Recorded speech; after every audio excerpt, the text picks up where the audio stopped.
Thank you so much. Thank you. I really appreciate that. Okay, well, we ran out of time now, so but thank you, Shelley, and thank you, Annie, for that lovely introduction. It's so special to be here and start Monday this way, to come back to Omaha and to visit all my new friends that I made the last trip and hopefully make new friends. And just want a special shout out to Naomi. Amazing. I mean, to be the beneficiary of her care is really something extraordinary. And I want to thank Johnny also, Sharon, who picked me up this morning. So thank you for being here. Okay, so we're going to start Monday. It's hard to start a Monday with regret, but we're gonna think a little bit about regret because it's going to help us have a much better week, actually. And maybe not only a better week, but a better way of thinking about the past and shaping the future a little bit. So I don't know if you're familiar with the work of Catherine Schultz. She's an amazing, amazing writer. She wrote a book called Being Wrong, and Mistakes Were Made but Not by Me, where she talks about the cognitive dissonance between wrongs and rights and the way that we often perceive the matters of the day. Anyway, and she wrote a book called Lost and Found, which was about the death of her father. And it was something I've been thinking about a lot when we say to someone, we lost someone. Really, in many ways, we didn't lose someone. We feel lost. And I had written and spoken about this, and then someone heard me and said, oh, you must read this book. And it really is a very deep and very rewarding solace for grief. So Catherine did a TED Talk about regret. And here's how she opens. She opens with a photo of Johnny Depp, and he has a tattoo. And the tattoo says, Winona Forever. Now, I am not a People magazine reader, so I really needed a lot of background. I was like, pause, and like, what's going on here? Anyway, he had some laser treatment because apparently that relationship didn't work out. And he at that time, laser treatments, I suppose, weren't as good as they are now.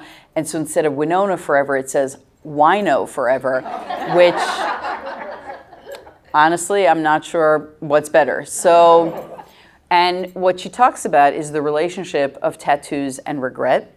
And she said, I think the research shows that people who get tattoos generally get them between the ages of 18 and I think 30.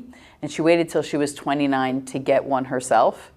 And she got one at 29, and she hated it so much that she just fell into this like puddle of tears when she had left the tattoo parlor. So I say that because there are things, the tattoo is a great image for regret. You know, you can fade it, you can get it off, but you always know that it's there. And you thought it was a great idea at the time. We had a few tequilas that night. You know, I was dating someone that day. And I mean, you know, the world of tattoos, it's a whole interesting conversation. But she used that to talk about some aspects of regret. One of which is the perseverative nature of regret. You're going over it and over and over and could I have done something different? Could I have done, like, what should I have said? I could have said this, I could have said that. So she talks about that sort of obsessive, perseverative nature of it and how it's very, very hard to let that go. And she talks about a number of aspects of it, which we'll get to in our conversation. But I want to actually start, and we're going to start in a little bit of a heavier place. I want you to actually think about, you all have an index card. Those of you who study with me know how much I love these index cards because they're small, so you can't write a whole long thing on it, but they actually are big enough to capture an idea. So on one side, I'd love for you to write small regret. On the other side, big regret. Now, don't make this so big that it's going to be uncomfortable for you. I'm going to collect them, so make sure it's legible. Big regret, small regret, just take a minute or so. Yeah, legible. It's a raffle. Oh, you have one? Thank you. Okay.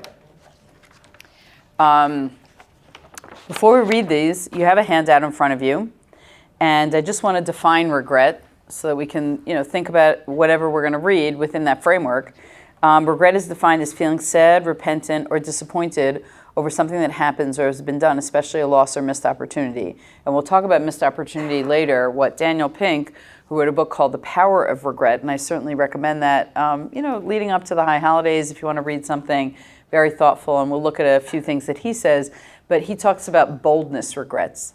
And it's well known in research on regret. He did a sample study, global study of over 4,000 people about regrets.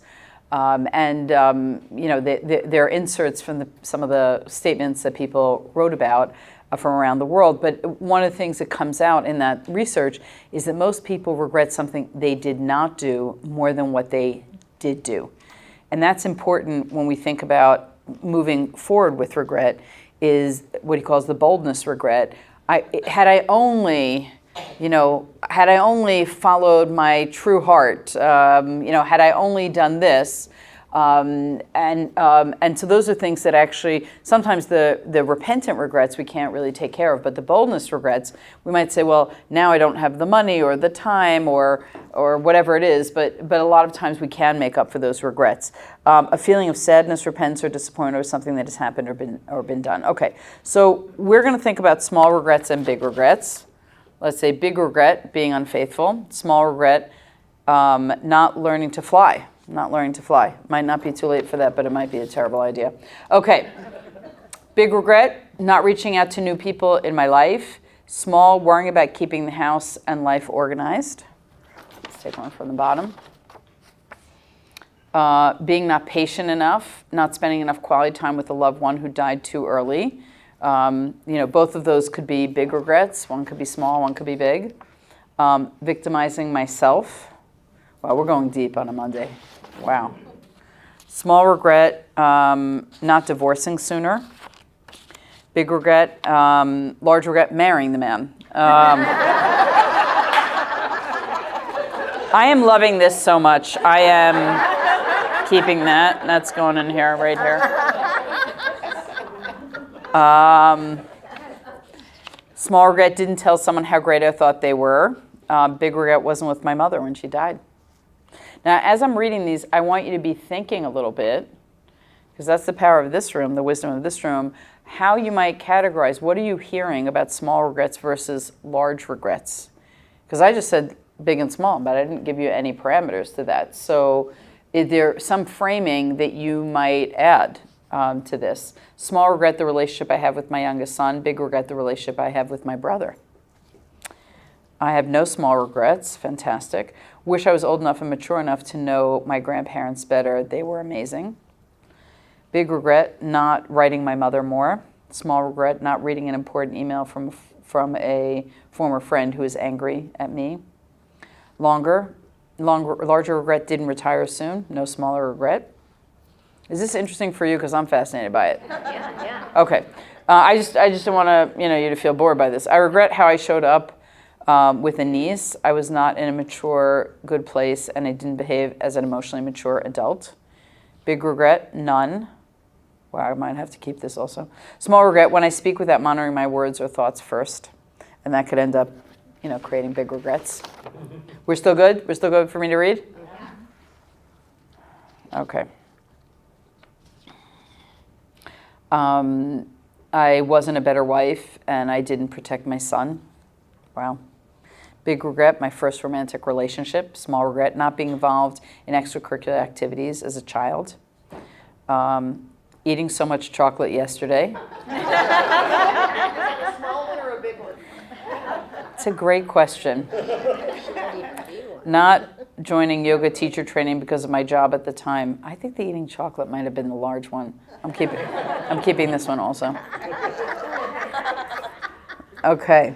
Big regret, not getting therapy that addressed childhood issues earlier. Small regret, not being more patient with my aging mom. Okay, we're going to take a little bit of a break, and then we're going to come back.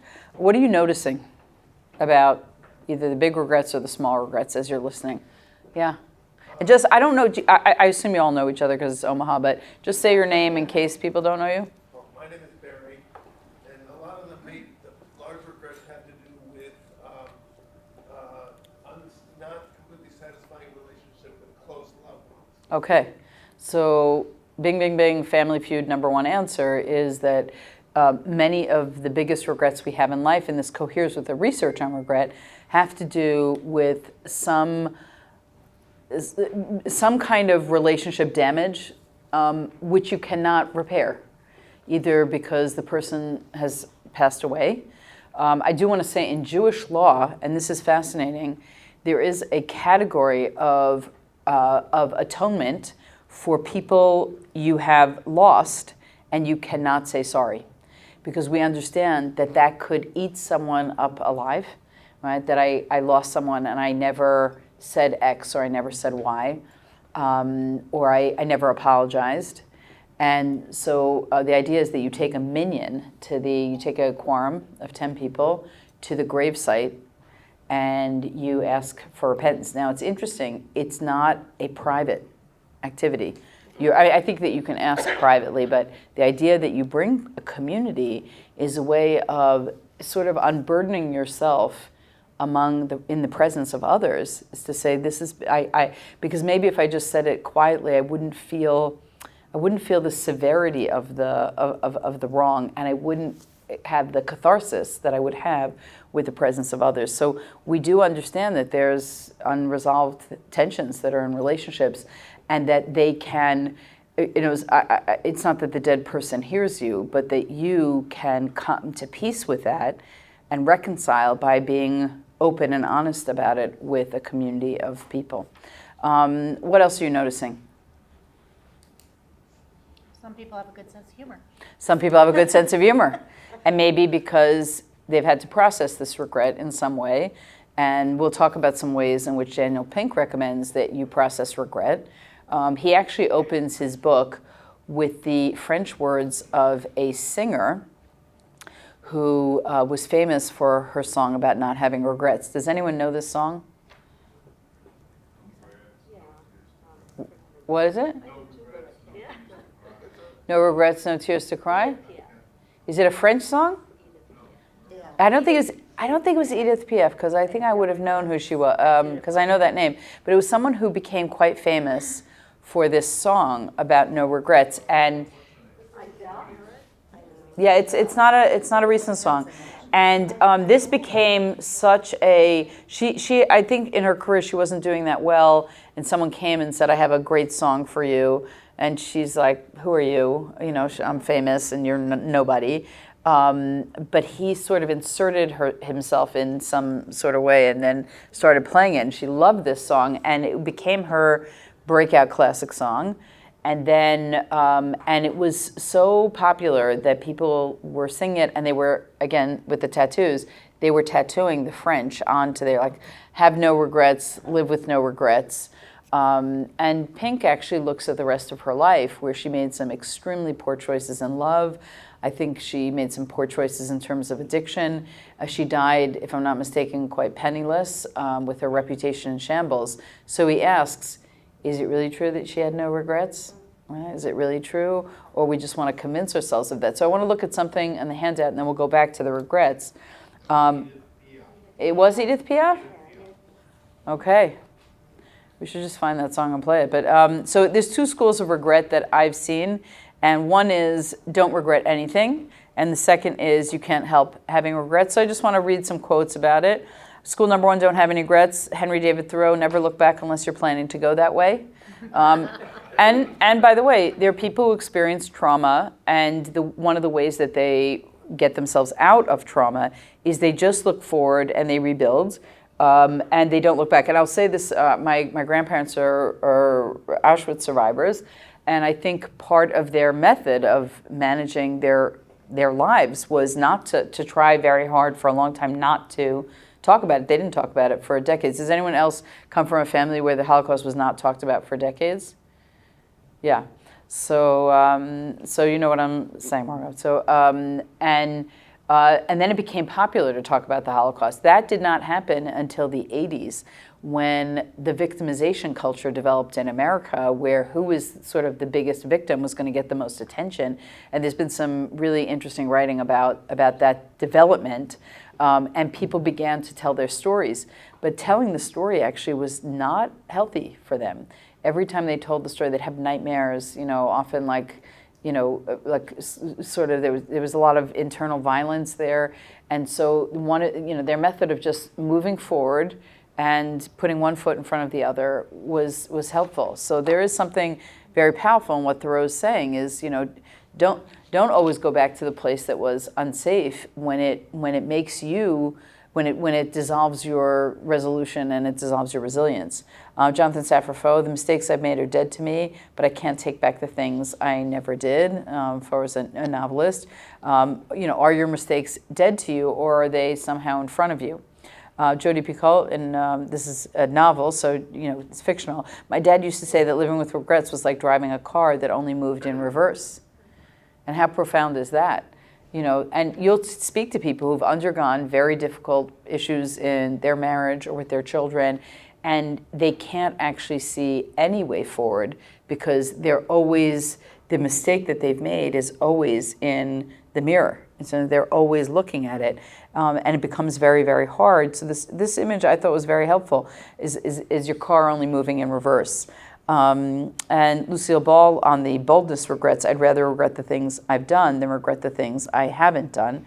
And she would be accurate about that. I never actually knew that Lucille Ball said anything serious in her life, but I always think of that scene. You remember when she was carrying the plant on the stage back and forth? No, that's a great scene. Anyway, then there's school number 2, which is you can't help having regrets. Arthur Miller, the playwright, maybe all one can do is hope to end up with the right regrets. I don't think I could love you so much if you had nothing to complain of, nothing to regret. I don't like people who have never fallen or stumbled. Their virtue is lifeless and of little value. Life hasn't revealed its beauty to them. So the idea, there are pictures, that's your mantra? So there are pictures of, when you think of beautiful people, very often you think, there's nothing wrong with the skin, there's not a wrinkle, there's this beauty. And this is a very different understanding of beauty. Beauty, the face that's shaped by experience. And that there's, it's got the wisdom of the years. And I think there's something very touching about that. When someone says, I don't regret anything, I'm like, you must not be fun to talk to.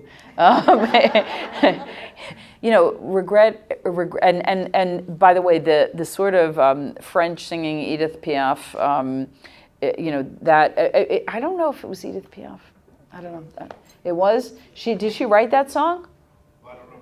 Yeah, I don't know if it was right. She became right. I don't know if it was her cover song, but I'm trying to. For some reason, some other name keeps popping up. But this idea of I never regret. You will hear a lot of athletes say this. I don't regret anything, or celebrities saying I don't regret anything, or politicians saying I don't regret anything. But you know what? That affair that you had, that money that you embezzled, that time you made a very poor moral decision, and you don't regret it, and you don't understand the consequences that it had for other people. Let's look at the last quote on this side. Eventually something you love is going to be taken away, and then you'll fall to the floor crying. And then, however much later, it's finally happening to you. You're falling to the floor crying, thinking, I'm falling to the floor crying. But there's an element of the ridiculous to it. You knew it would happen, and even worse, while you're on the floor crying, you look at the place where the wall meets the floor and you realize you didn't paint it very well. Now, I love this quote for all kinds of reasons. Part of it is because you imagine when you're thinking about a regret, and it does feel like falling. Like, how did I fall into this pit? And I don't know how to get out of the pit, and I can't see straight. And then, but there's some absurdity to it also, which is as you're going down, you notice all kinds of other things, and they, in many ways, rehabilitate you also. I want to just talk about one. We're going to look at some Jewish sources, but I spent a lot of time with Kohelet, with the book of Ecclesiastes. It's, I don't know how many of you have read, it's 12 chapters. It's read on Sukkot, traditionally in the Jewish calendar year.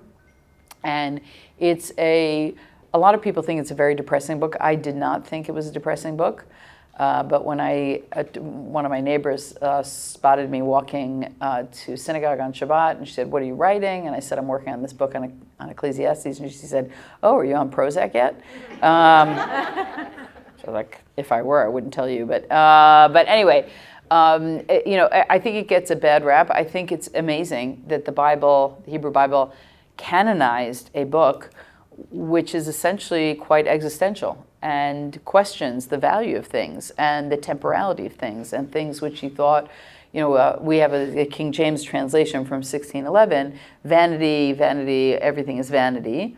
But there are a lot of different ways to translate that word. And Robert Alter, who's a professor of Bible literary criticism and has done some remarkable commentary work, he translates it as breath, that all is breath. Now, that's not pejorative, it's the reality, which is a lot of things we do, they don't endure. And it's not only that we build a sandcastle and the water comes and takes it away, it's that so many of the things that we do are taken away.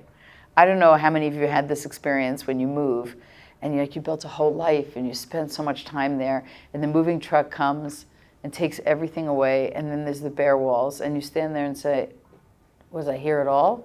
Did I make any impact at all?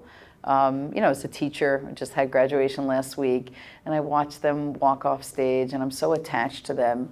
And then I realized when they get off that stage, they're never going to remember you. Like you were part of the journey, and you have to make peace with the fact that you're part of the journey, and they're gone now.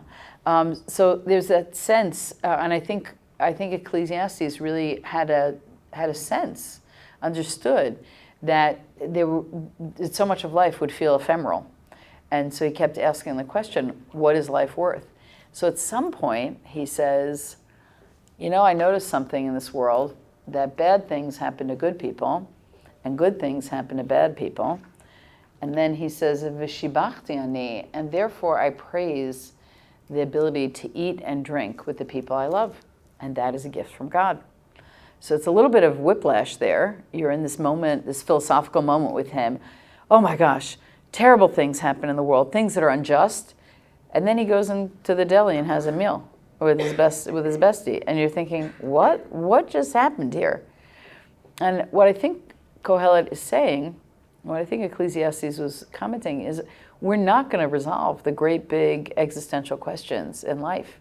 We're going to ask them more than once, and these issues come up more than once in the book for that reason. And because we can't answer those questions, what we can do is actually enjoy the temporality of the moment.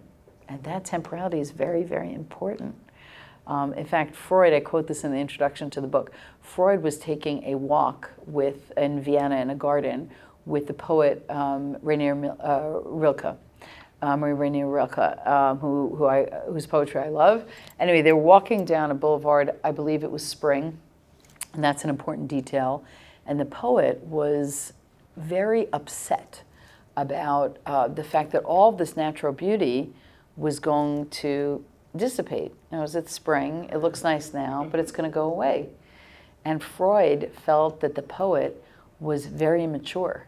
In other words, maybe because he was younger, he didn't appreciate the fact that what made it beautiful was the fact that you weren't going to have it forever. What made it beautiful is that you're not going to have it forever. So enjoy the moments that you have with friends, with food. And I'll tell you, John Gottman, who does a lot of work on relationships, marriage in particular, but relationships, and so for those of you, the Four Horses of the Apocalypse, those of you who are Gottman fans, you can go on his website. He's got a lot of amazing things there. But he talks about in marriage and in relationships, you usually have two kinds of problems, perennial problems and solvable problems. So, in marriage, you celebrate, I always say this is my anniversary, it's 38 this month, that in marriage you celebrate the years you've had the same argument.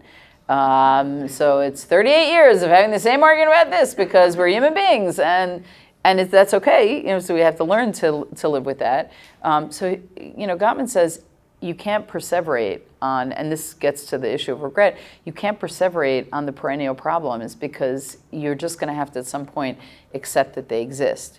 And the solvable ones, when you determine this is a solvable thing, you figure out how to solve it. It's not easy to solve, but you figure that out.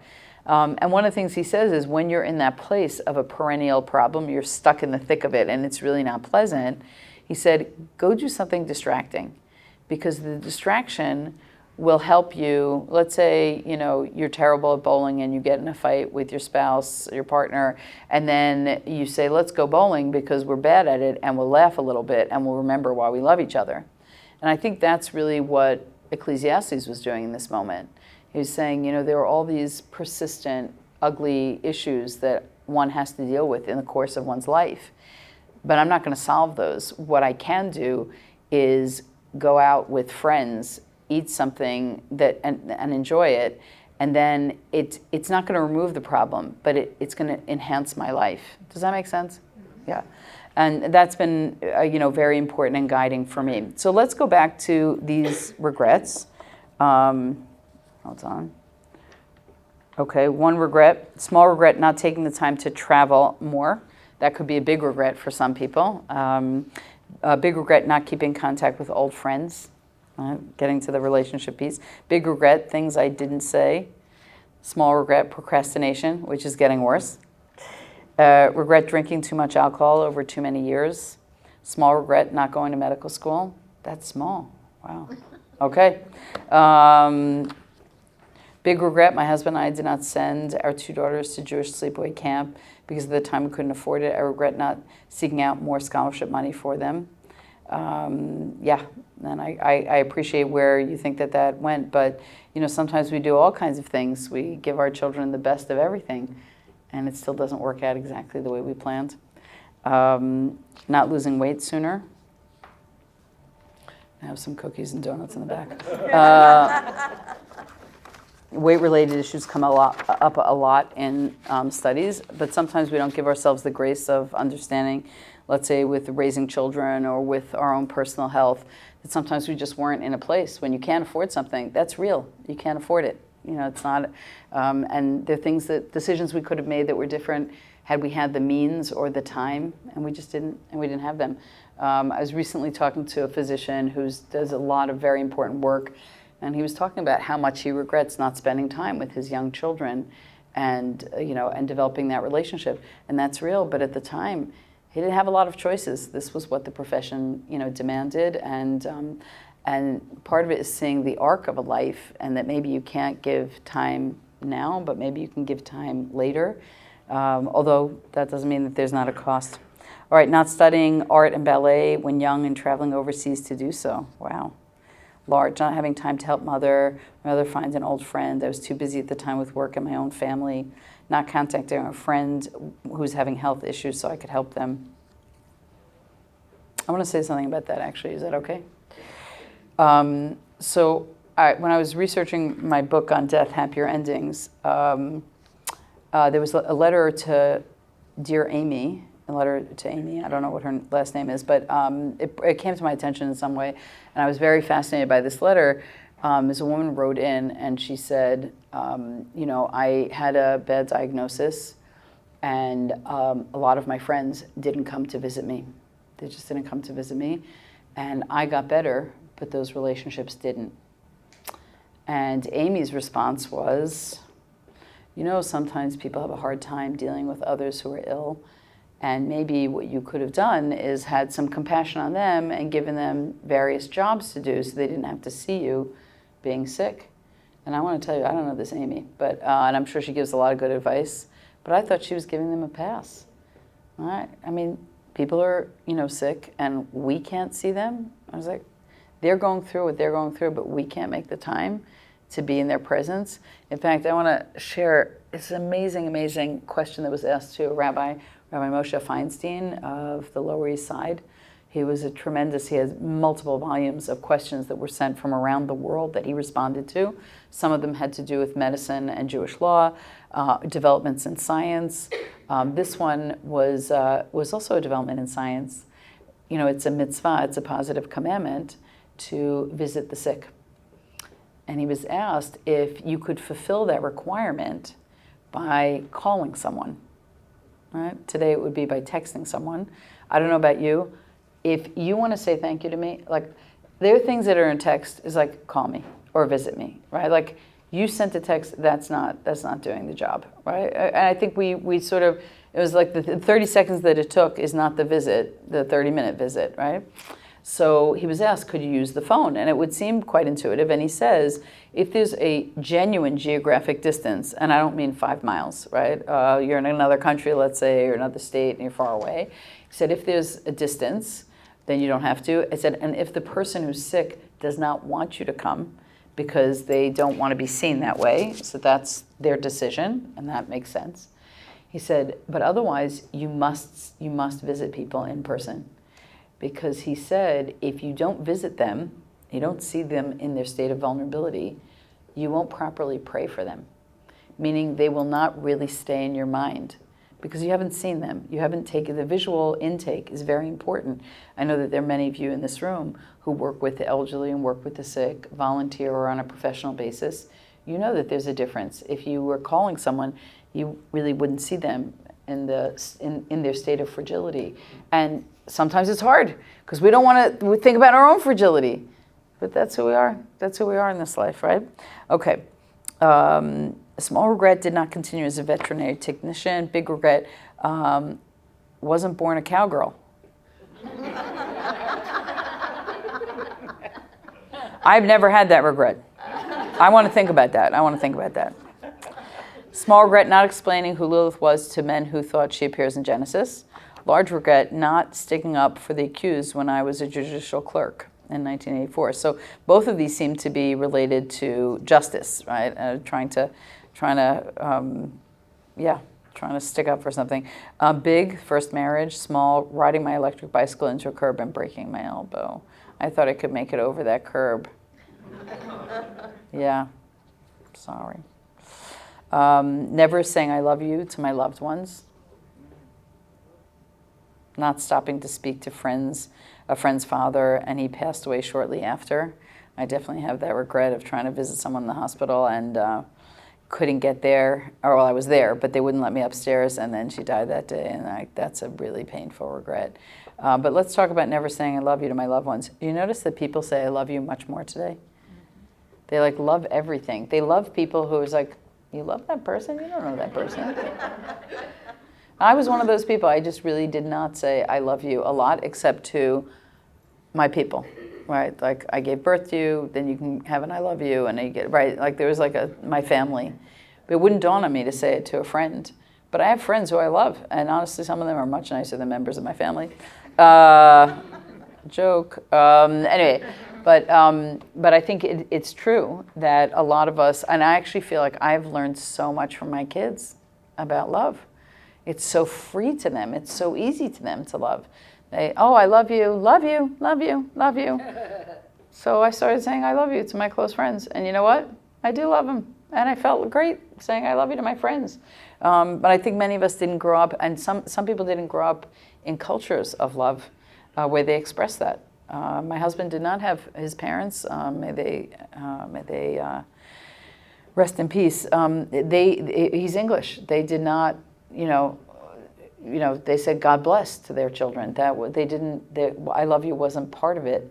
But when my mother-in-law was sick for a very brief window with metastasized cancer, the kids started to say I love you, and so it wasn't too late.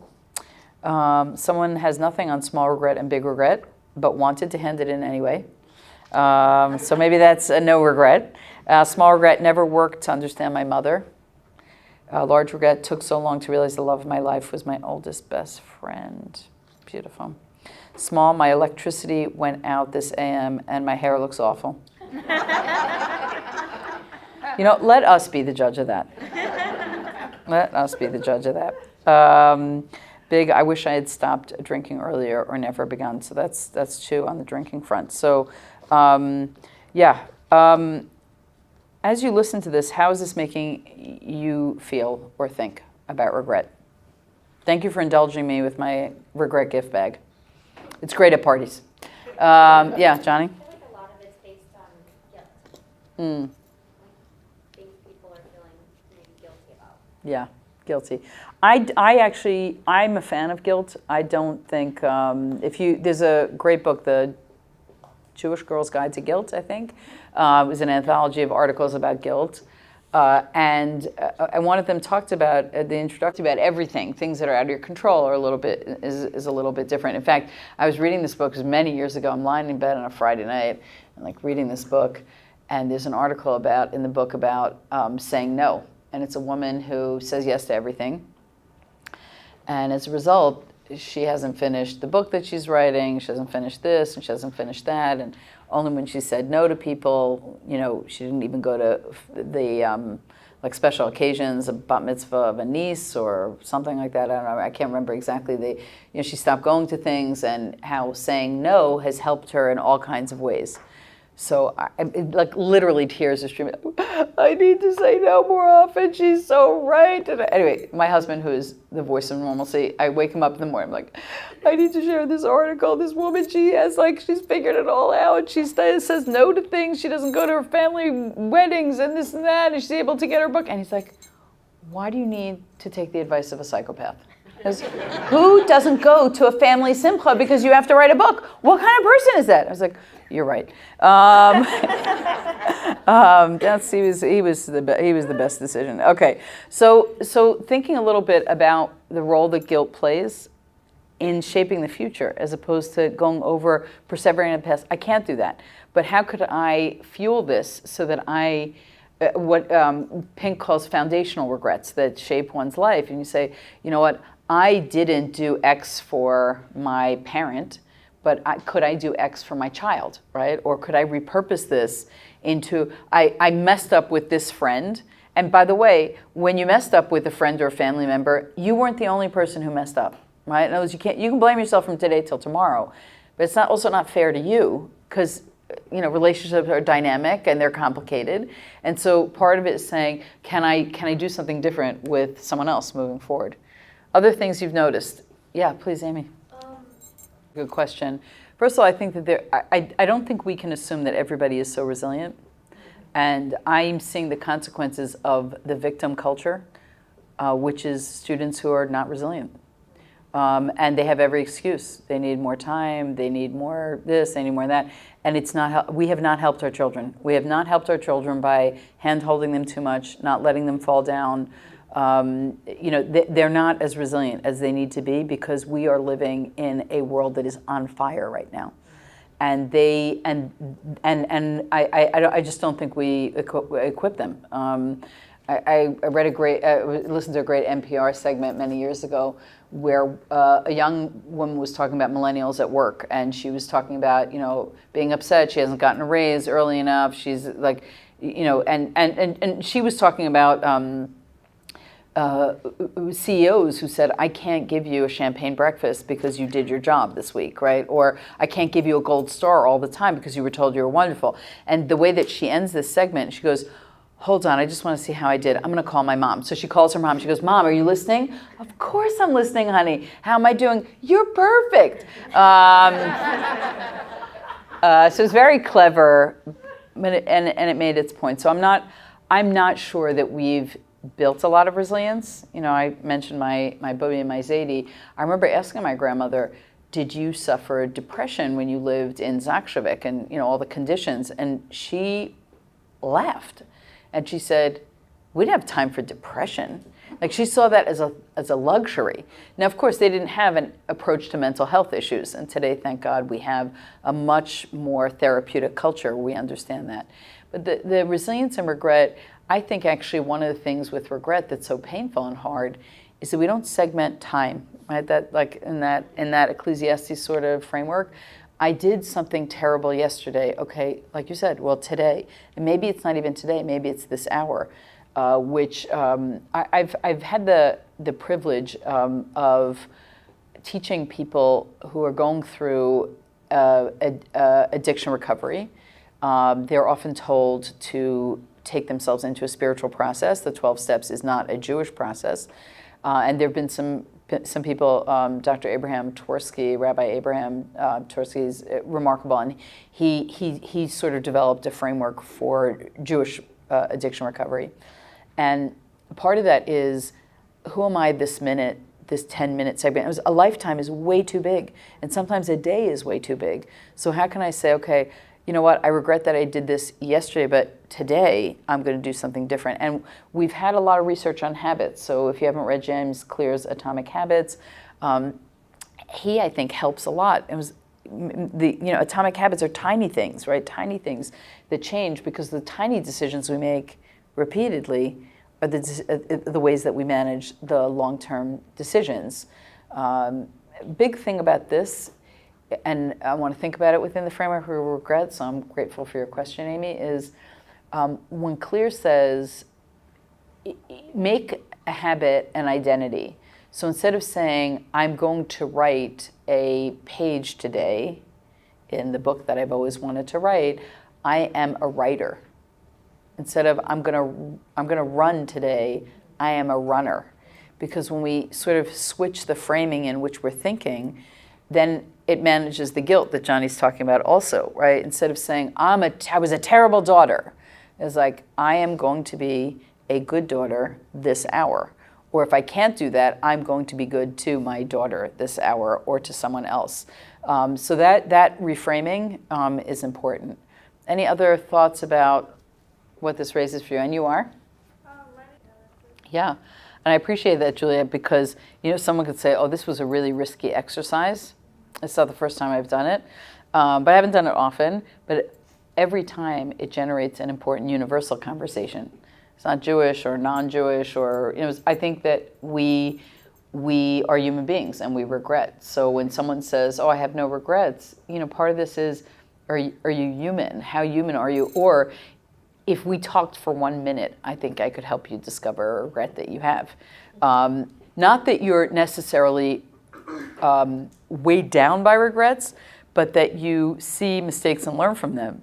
This is particularly puzzling to me when it comes out of the mouth of an athlete, because athletes have master coaches, and athletes are watching videos of something that they did that was inaccurate or accurate, and then they're trying to replicate it. So you're really being scrutinized when you're in that position, or when today, because of social media, we're scrutinized all the time. Now, it's interesting, no one mentioned regretting something that they posted on Facebook or any other social, but I can tell you, I regret for you.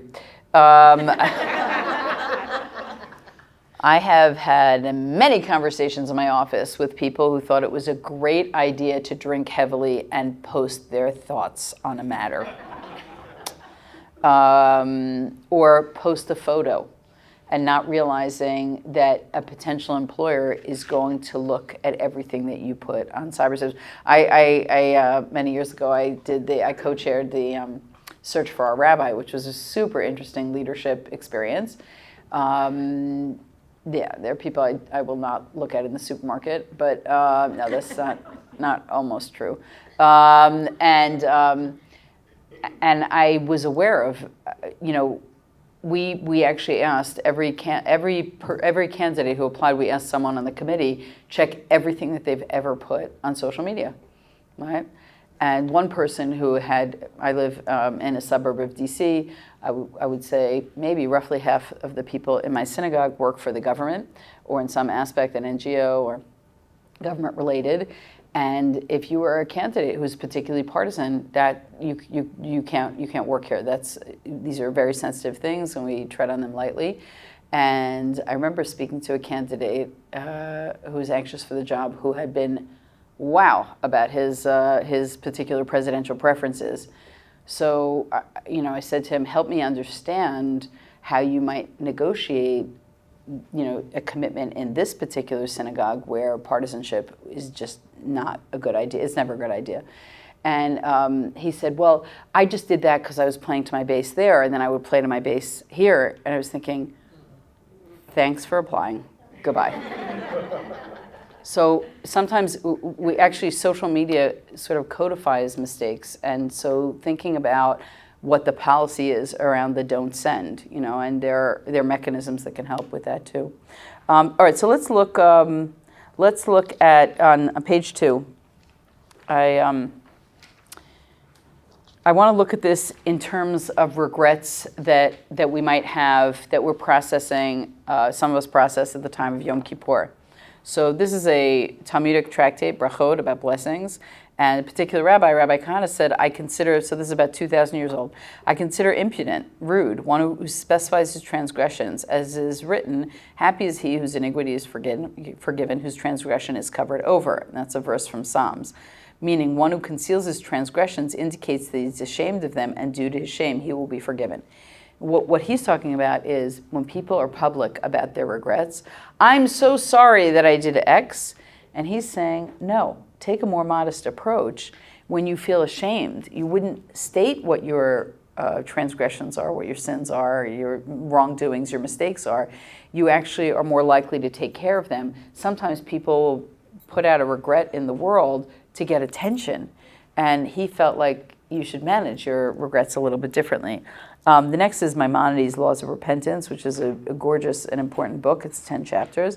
And he says, if a person sins against mitzvot of the Torah, a positive command or a negative command, do this or don't do that, whether willingly or inadvertently, when he repents and returns from his sin, he has to confess. And he brings a biblical proof text. And he says, this is a verbal confession. And that's what we do when we confess. I implore you, I sinned, I transgressed. You know the deal when people beat their chests and they say a formula. Behold, I regret and embarrassed for my deeds. I promise never to repeat this act again. These are essential elements of the confessional prayer. So he's saying, actually, you really must confess. And not only confess, you have to confess and feel bad about it. If you say, I did this, but actually I would do it again if I had the opportunity, you're not actually fully in the shame of it. Rabbi Sachs has some beautiful things to say about shame and guilt and the difference between them. When people feel shame and they allow themselves to feel shame, which is hard because we don't like to feel uncomfortable, don't worry, be happy, but actually this process requires us to actually really feel shame. And when you really feel shame and you sit in that discomfort for a little while, you will leave that discomfort a changed person. I'm going to share something. It's a small thing, but it wasn't a small thing for me at the time. I am not a person who does like a kiddush after synagogue where you're talking with people and spitting egg salad at people. No. And I don't want your tuna salad on me either. So it's just not my style of talking. I'm not a cocktail person. But I wish I could do that better, but I like to have sort of deep one-on-one conversations with people. So anyway, I was leaving my synagogue and I turned to someone who was talking to someone else. And I said, I just wanted to check that you're joining us for a Shabbat meal next week. And then she replied and I left. And the woman who was standing next to her actually called me that Saturday night. Good for her. And she said, I was standing right next to you when you did that, and I wasn't invited. And boy, did I feel terrible. And I just decided I'm just going to sit with this feeling of terrible. And not only that, I'm going to write to her and apologize. And I'm going to own how wrong that was. But I also started to observe as I moved forward that we do this all the time and that I'm subject to this all the time. A few people are talking. We know one person in that group. So we walk into a room and we go, oh, it's great to see you. And the other person is invisible to us. Because I've been invisible a lot of times to people. And now I'm so hyper conscious because the gift that this woman gave me, that when I walk into a group, if I don't know the other person, I will say, oh, I'm sorry, I don't know your name, or how are you doing, right? We make people invisible inadvertently all the time, and I gave my excuse, I don't like to be in social settings, so I was just sort of being efficient and walking on, and I didn't think about this. So she gave me the gift of that recognition, but I needed to sit in the discomfort of it and not give myself the pass. We give ourselves the pass all the time on things. I give myself the pass on, oh, it could have been helped. Oh, she's so oversensitive. There's a lot of ways I could have reframed that and not actually sat in the discomfort of it. And Maimonides says, if you're not sitting in the discomfort of it, you're not doing the work. You're just not doing the work. Please.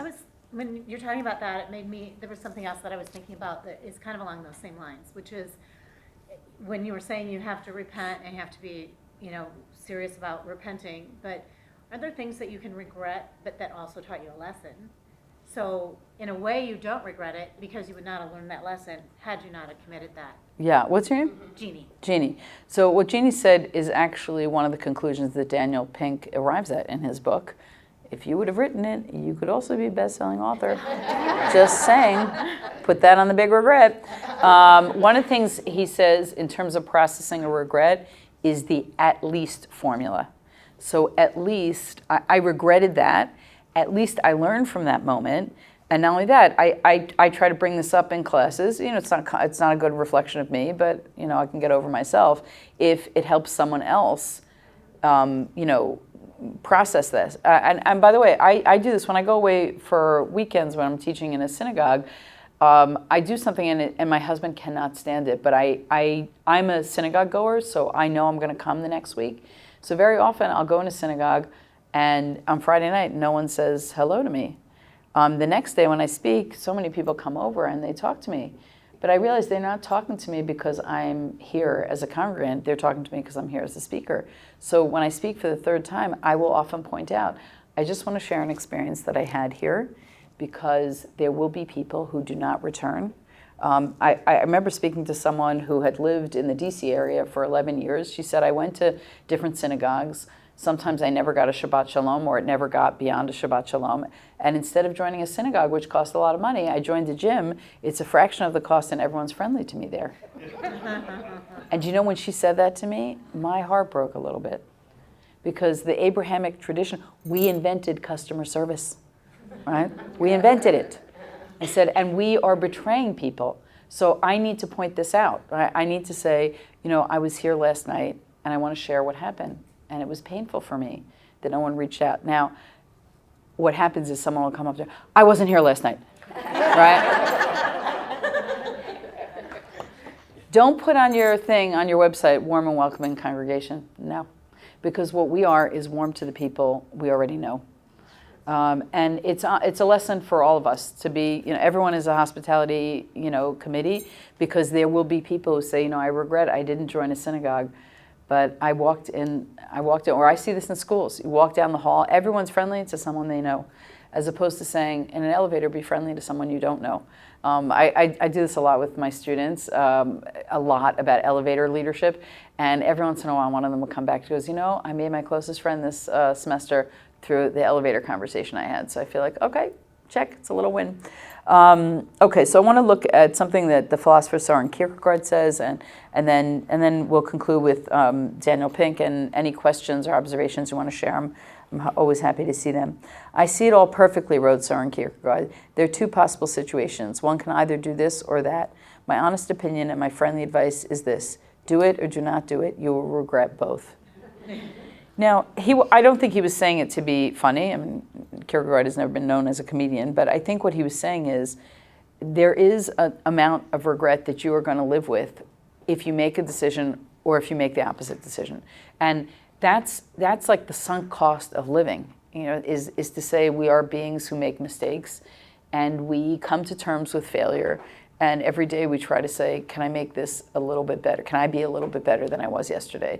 Can I do something that was a little more virtuous? Can I be a little bit more disciplined than I yesterday? It was chunking it into these small atomic pieces can just be helpful, right? Can I do something a little bit differently than I've done?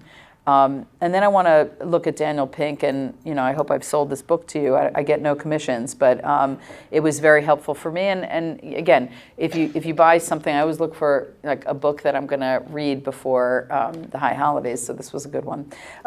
If we know what we truly regret, we know what we truly value. So you know, for those people who truly value relationships, what we regret is that we messed up in a relationship. Pink says, these appear in 3 separate places in the book. If our lives are the stories we tell ourselves, regret reminds us that we have a dual role. We're both the authors and the actors. We can shape the plot, but not fully. We can toss aside the script, but not always. We live at the intersection of free will and circumstance. So if you regretted, you know, a failed marriage, you weren't the only one who failed at that marriage, or a failed friendship. You weren't the only one who failed at that friendship. We are, you know, there's circumstance, and if you couldn't afford something when you really didn't have the money, you also just didn't have the money, and you have to give yourself that grace. And so he talks about this regret optimization framework, which I'm going to share with you, but not enough for you not to read about it yourself if it's of interest to you. The regret optimization framework holds that we should devote time and effort to anticipate the 4 core regrets. Foundation regrets, things that really changed your life. A big one is education. I am a beast about this. When a student comes in, like, I'm not going to graduate school. It's like, if you don't go to graduate school, because I hate school, I'm done, I don't want to take any more finals. I said, I understand, take a summer, rethink that, because when you amortize your earning potential and the seniority that you'll experience in your leadership role, if you do another 2 or 3 years, get that master's, get that law degree, get that, then you should do that. So foundation regrets, because education and a lack of education or making a poor career choice comes up as one of the big regrets in his study. Boldness regrets, I should have done this. I should have said that. If I had more courage, I would have done this. Moral regrets, I made a terrible moral mistake. I stole, I was infidelitous, I gossiped, and connection regrets, right? The relationship regrets. But anticipating regrets outside these 4 categories is usually not worthwhile. And what he means by that is we spend too much time regretting very trivial decisions. So I did this once at Sixth and I Synagogue, which is a synagogue in Washington, and a person put on, I kid you not, on the index card, and I regret not buying an exercise machine when it was on sale. And I was like, that sale happens every Wednesday. We can take care of that. Don't waste time perseverating about a decision that is trivial. But these decisions, right, foundation regrets, boldness regrets, moral regrets, and connection regrets are worth spending some time sitting about the discomfort and thinking about who you want to be as a result of those regrets. I want to close with another fantastic book in the high holiday season, and it's called Some by the neuroscientist David Eagleman, eagle as in the bird man, who used to be at Baylor University. I'm not sure where he is now. Anyway, he wrote a book called Some, I want to say 40 Portraits of the Afterlife, maybe, and it's fictional accounts. It's a very small book. You can hide it in the prayer book. I didn't say that. I didn't say that. Swipe that from the film, Jared. Okay. But it's a small book, and I've recommended it to a lot of people before the high holiday season, and people have been very, very moved by it. So, because here's a scientist, he studies time, and he's interested in these time-related regrets. Anyway, so the book, and one of his regrets, the afterlife, is meeting all of the yous who made a different decision than you made in this life. So he says, in the beginning, it's really kind of interesting because you're meeting people. It's like a first cousin. You're like, oh, you're me. And you decided to take that job, or you decided to pursue that relationship, but I didn't. He says, but after a while, you become more jealous than you've ever been of the yous that you did not become. And what regret does, and I actually feel so blessed that we, as Jews, have a holiday where we spend time sitting in the discomfort and thinking about who we want to become, because we're not waiting till the end of time. We're saying on an annual basis. I have a friend who does this every birthday. She sits down, she talks about things that she could have done differently that year, things that she's proud of. She makes a little, sort of like a little reflection map of what the year is.